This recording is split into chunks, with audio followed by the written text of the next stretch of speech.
Oiê! Seja muito bem-vinda, muito bem-vindo ao Hipotetiza Tarô. Estou gravando esse vídeo para a gente conversar rapidinho sobre como fazer perguntas. Você já parou para pensar que a forma como você faz as perguntas muda a resposta, muda a forma, a perspectiva pela qual as- os arquétipos, as lâminas de tarô podem responder as coisas para nós? Pois é. Eu sou Silvia Mariá, sou educadora física, sou terapeuta. Ah, os arquétipos e os oráculos e tarô foram entrando na minha vida ao longo do tempo de forma sutil. Vezes eu me abria, vezes eu fechava. Durante esse processo, sempre acompanhei muitos canais, admiro o trabalho de todos os tarólogos, de todas as oraculistas, de todos que atuam com esse setor lindo, maravilhoso. Hoje eu tenho plena consciência de que sim, é uma ferramenta poderosa, não só porque ela vem, né, de um povo, de uma cultura, de uma das muitas culturas que eu admiro muito, que é os povos árabes, assim. Sabe o que eu percebi ao longo do tempo? Eu percebi que a forma como a gente faz a pergunta, ela muda o resultado.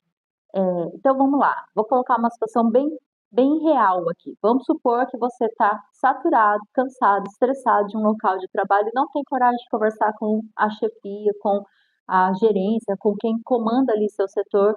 Você nem sabe se você tem perspectiva para crescer ali ou não, não está satisfeito com o salário, está tendo problema já de saúde física ou emocional, porque passa muito estresse, enfim. E aí você tá com essa sinuca de bico. Eu vou colocar trabalho que fica uma coisa, tá? Que é mais fácil de encaixar para todo mundo. Eu penso eu. Bora lá. Aí você vem para uma leitura de escolha. Você faz sentido para ti? Se você perguntar assim, devo sair do meu trabalho? É uma resposta de sim ou não. Lógico que possivelmente a boa parte das leituras vão te trazer adendos, né? Ó, a lâmina está dizendo que sim ou está dizendo que não, e ela está falando isso, está falando aquilo, enfim. Só que você foi pontual e você foi por um caminho que é sai ou não sai. Lembra que eu acabei de contar o contexto? Se você já conversou com seu chefe e recebeu uma negativa, ok, talvez essa pergunta tenha sido a mais ideal realmente. Agora, se você está naquele contexto que eu coloquei, você não sabe, você não perguntou, você não teve nem coragem, você sentiu que não tinha abertura, mas às vezes foi uma sensação sua, talvez teria abertura sim, você não sabe. Talvez estão até pensando em te dispensar e você meio que está sentindo já um campo. Você não sabe. Se você está nesse contexto, faz sentido que talvez uma pergunta mais adequada seria: eu já fechei meu ciclo aqui? Ainda é um sim ou não? Porque sim, você quer escolher um montinho. Por que eu estou me sentindo assim com relação ao trabalho agora, nesse momento da minha vida? Já muda completamente o contexto. Porque às vezes é insatisfação, às vezes é outra, é um chamado para uma outra missão.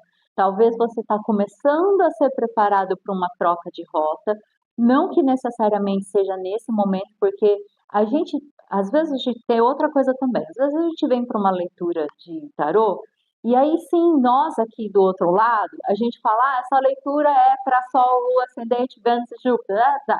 Ou é para tal signo, é para você. Às vezes você está lidando com tal pessoa desse signo. Então, a gente coloca algumas delimitações para nortear, para organizar, para ficar um pouco mais fácil. Também a gente coloca tempo, né? Ah, essa leitura é válida, é atemporal. Então, sempre que você chegar, é de maio, mas é atemporal. Sempre que você chegar aqui, essa leitura é para você. Se é do seu signo e tal, essa leitura é para você.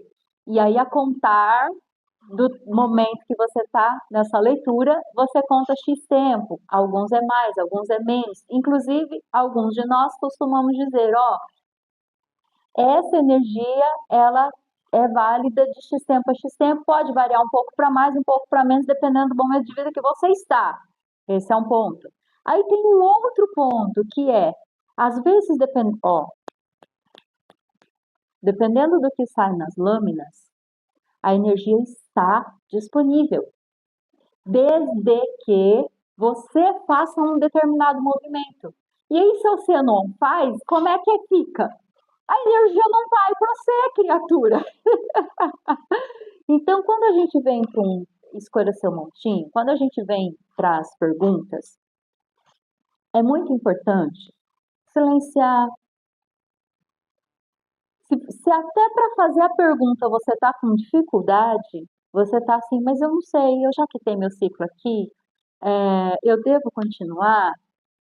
Eu é que estou insatisfeito com coisas da vida e daí estou trazendo essa insatisfação também para essa área aqui?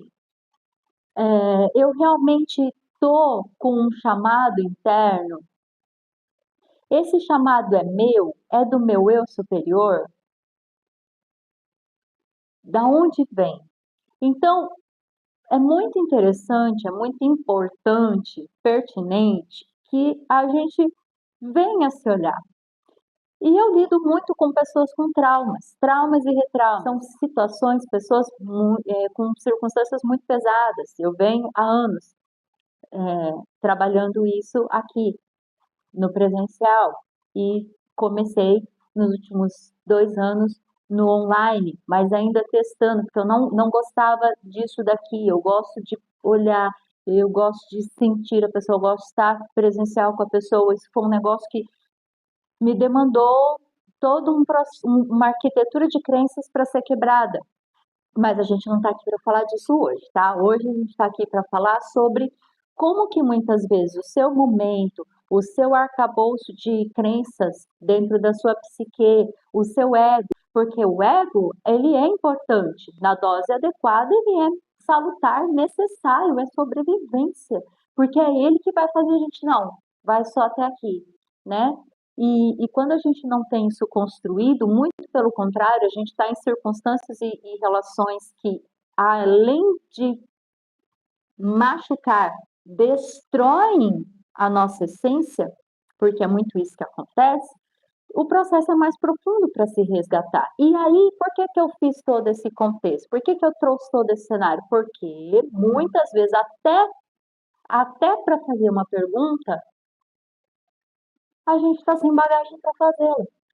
Então, quando escolhe seu montinho, se você está em dúvida entre uma forma de perguntar e outra forma de perguntar, pode ser salutar você escolher duas opções, seja para que área da vida for, não só trabalho. Agora, se até isso está difícil fazer, fique entre duas perguntas. E depois que você ouvir, né, depois que você ouvir a tiragem, aí você medite em cima do que foi trazido e peça discernimento, tá bom? Eu gosto de ensinar para o pessoal, e na medida do possível eu vou ensinar aqui também, quem costuma comer fora, ou quando você vai na padaria, vai no mercado, sabe o que que você pode fazer? Você pode começar a conversar com você mesmo, conversar com o seu corpo. Às vezes você está achando que você quer comer um brócolis, um brócolis, aí você chega lá na seção de hortifruti e você para, né, no stand assim, e aí você, corpo, o que você quer comer? E se você se perceber, você vai ver que ele meio que puxa. É sutil, tá? Não é uma coisa assim, não, é sutil. Mas você vai ver que tem algo que te puxa. E aí você está falando com a parte mais profunda sua. Comece a treinar sutilmente essas questões. Às vezes a gente vai para tomar café e não é café, é água que o corpo quer. Às vezes a gente vai para comer um doce e não é doce que o corpo quer. Às vezes a gente está sentindo fome e aquela fome não é nossa. Então, fazer esse processo do escolha seu montinho, ele também é um processo de exercício. Acima de tudo, é exercício. É exercício de escuta, é exercício de percepção, é exercício de reflexão. A escuta que eu digo e reflexão, aqui eu estou colocando de uma forma diferente, porque A escuta é muito um processo assim, é, eu tenho 7 corpos. É o físico? É o emocional? É o psicológico? É o energético? Qual dos meus corpos está falando comigo? É a minha mentoria? Quem está falando comigo? E um segundo ponto é o ponto de o como eu organizo isso que eu li. São camadas diferentes, tá bom? É isso, não vou me alongar mais do que eu já me alonguei. E a gente, então, daqui nos próximos, até domingo de manhã, vai subir a leitura do Escolha Seu Montinho, tá bom? Talvez suba antes, talvez suba antes, mas eu não gosto de quebrar combinados. Então, eu vou pedir, por gentileza, de eu ficar com a agenda até domingo pela manhã, tá bom? É isso, um super beijo. Vem, esse cantinho é seu também e a gente se vê até lá.